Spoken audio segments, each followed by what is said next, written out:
Hey, what's up, everybody? So today I'm just going to be talking a little bit about the pepper plants and stuff.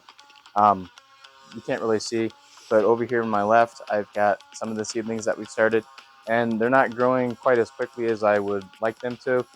We've got some back there as well too, a bunch of different peppers. We've got, you know, I don't know, probably over 1,000 different peppers started already. I've got some more trays too with some more seedlings because it's always good to have extra just in case, right? Those sort of backup plan and stuff like that.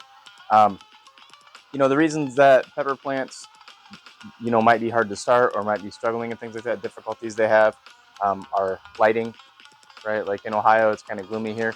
So we've been using grow lights here for a few days now. We started turning those on in order to help try to give them a boost. Another issue could be water, right? They could have too much water or too little water. The quality of the soil could be an issue.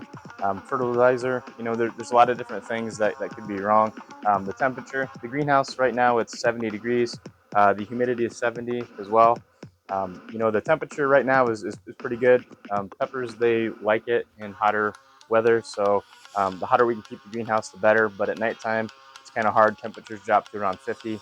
Um, you know, so it's kind of hard to maintain that stuff at nighttime. But the pepper plants, we've got a lot of stuff growing.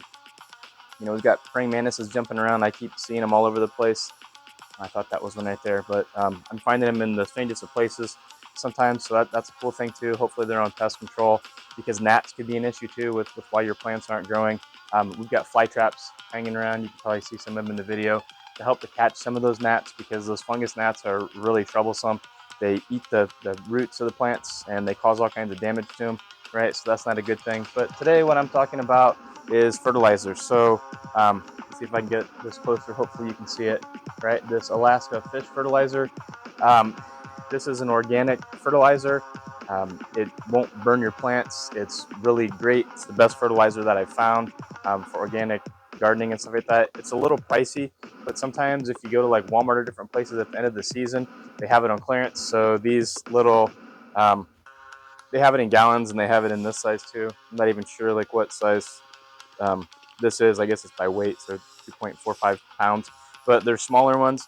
I think I got these for like $1 a container. They had some of them on clearance at a Walmart that I was in. So what I'm going to be doing today is I'm going to be mixing some of this up, and I'm going to water the seedlings to help give them a little bit of a boost. Right, you see this? I'm hoping that this is on camera. Right, the 511.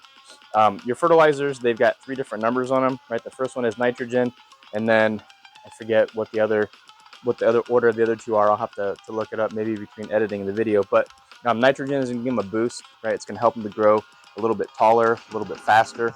And again, this is a really great fertilizer. You don't have to worry about burning your plants with it. I've never had an issue with it. I take that back. The only issue with it is that it's a little bit smelly because it's made essentially from like fish and different internal organs, guts, and all that kind of stuff. So it's pretty smelly. After I fertilize all the plants and stuff in here, it's gonna smell really fishy, right? So that's one of the sort of, I guess, bad things about it is the smell of it. But I think because it smells so bad, you know that it works so good. So what I'm gonna be doing in order to get this stuff ready is in the back here. Hopefully you can see that little black tub back there. Um, in that tub is our turtle Ace, and there's some goldfish and stuff in there. So that 100-gallon tub back there has some goldfish in it and Ace. So I'm going to be taking some water from there, and I'm going to be using that water to mix the fish fertilizer because there's a lot of nutrients in that water as well from the turtles and fish and stuff like that, right? So it helps give them a little bit cleaner water, but it's also going to help give our plants a boost, right? So we're going to kind of double it up with fertilizer. We're going to start doing that a couple times a week in order to get these plants popping a little bit more where we want them. We've still got a few months before we can plant them outside, but the bigger we can get them in here, the better, right? Because the quicker we're going to get peppers, then the faster we're going to make sauce and do different things with that. So let's get started.